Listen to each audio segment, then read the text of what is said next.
There was a time in this country when the front door stayed open from morning until the streetlights came on at night, and nobody thought twice about it. The screen door might be latched to keep the flies out, but the lock on the main door collected dust because nobody ever touched it. That was just how things were. You left for work in the morning, and the house sat there all day with the windows up and the breeze moving through. And when you came home, everything was exactly where you left it, because that was the kind of world it was back then. I grew up on a street where every single house on the block had its door open in the summer. You could walk down the sidewalk and hear radios playing from inside different houses, smell what 3 different families were cooking for dinner, hear somebody's mother calling a name from 2 doors down. The whole street was alive in a way that is very hard to describe to someone who never experienced it. It was not just a neighborhood. It was something closer to a family that happened to live in separate houses. The thing about leaving your door unlocked was that it meant something beyond just the door. It meant you trusted the people around you completely. It meant that if something happened, your neighbor would notice. If you needed something, someone was there. The door being open was almost like a signal to the whole street that said, "We are here, and everything is fine, and you are welcome." Nobody had to say that out loud. Everybody just understood it. I remember one afternoon, my mother had taken ill and was resting, and I was maybe 7 or 8 years old, sitting in the kitchen, not sure what to do with myself. Within an hour, 3 different neighbors had come by. One brought soup. One came to sit with my mother for a while. One took me over to their house so I would not be alone. Nobody called ahead. Nobody was asked. They just knew and they came, because that was what you did. That was the agreement everyone on the street had made without ever writing it down or discussing it. People talk a lot these days about community and belonging and connection, and all of those words have become very large and abstract. But back then, community was not a concept. It was just Tuesday. It was your neighbor Harold, who knew your car by the sound of the engine and would wave from his porch when you pulled in.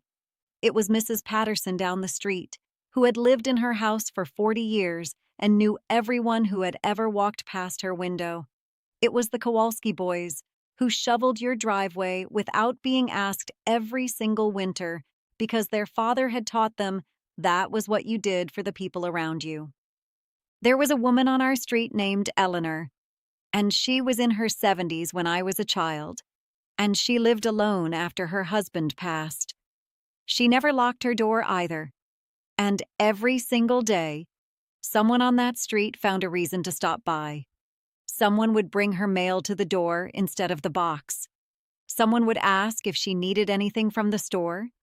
The teenage boys would cut her grass without being asked in the summer and shovel her walk in the winter.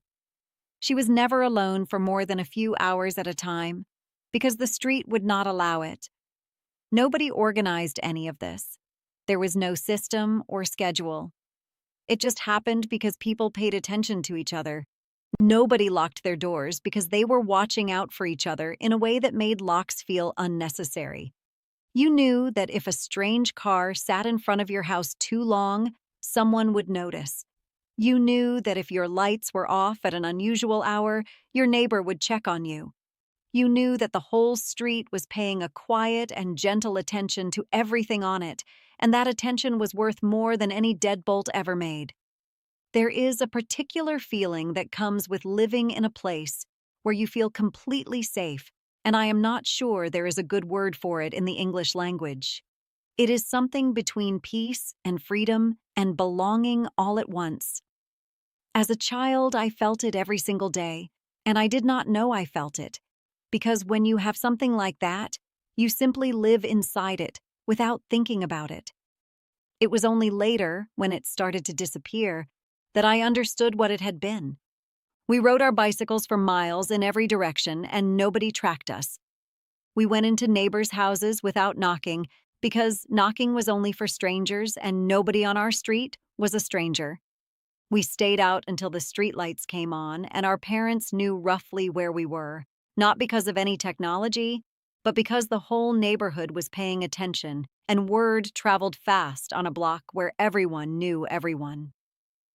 I remember the summer I was 10 years old. I spent an entire afternoon at Tommy Gallagher's house 3 blocks away, and nobody knew exactly where I was for about 4 hours. When I came home, my mother asked where I had been, and I told her, and she nodded, and that was the end of it. Because Tommy's mother had been there the whole time and she knew my mother. And if anything had happened, word would have gotten back within minutes. That invisible net of adults who all knew each other and all looked out for each other's children was so strong and so reliable that nobody ever thought about it. It was just there, the way the air was there.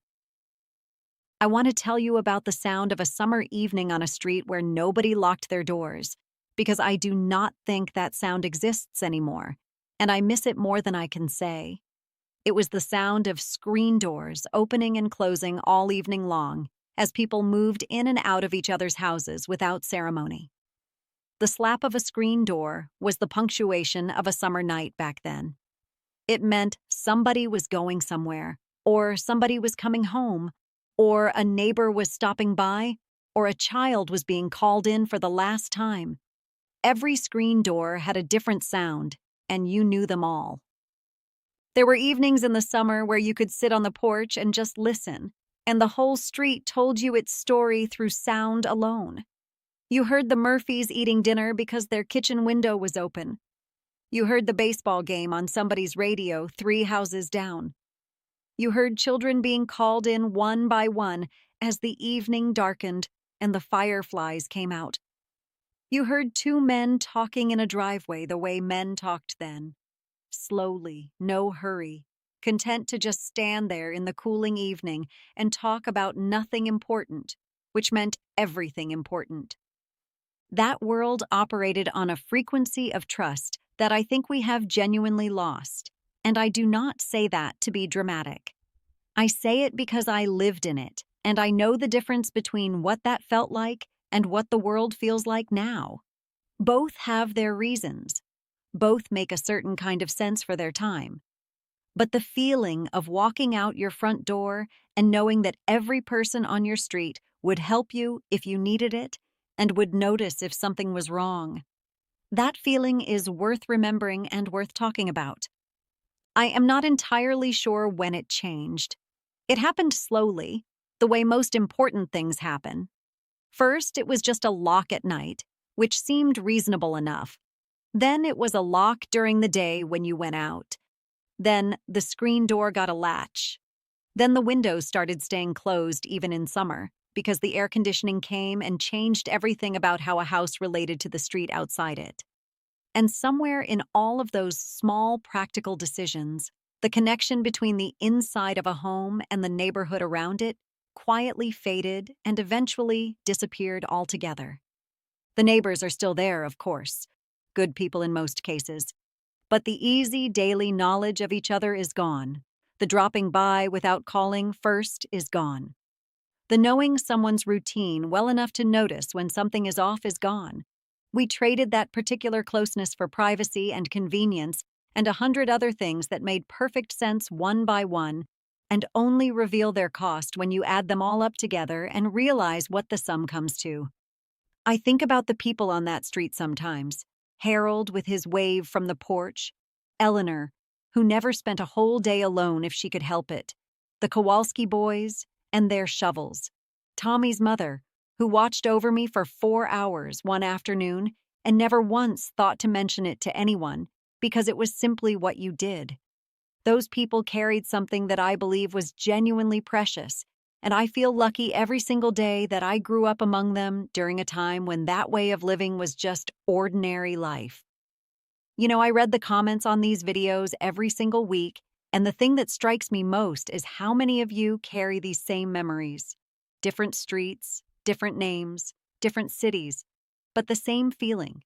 The same knowledge of what it was like to live inside a community that actually knew you were there. So I want to ask you something, and I genuinely want to hear your answer. Do you remember your neighbors from when you were growing up? Do you remember their names and their faces and the small details that made them real to you? Leave one name in the comments below. Just one neighbor you remember from those years. Because I think when you see how many other people do the same thing in this comment section, you will understand that what we had on those streets was something rare and worth remembering together. And that is exactly what this place is here for.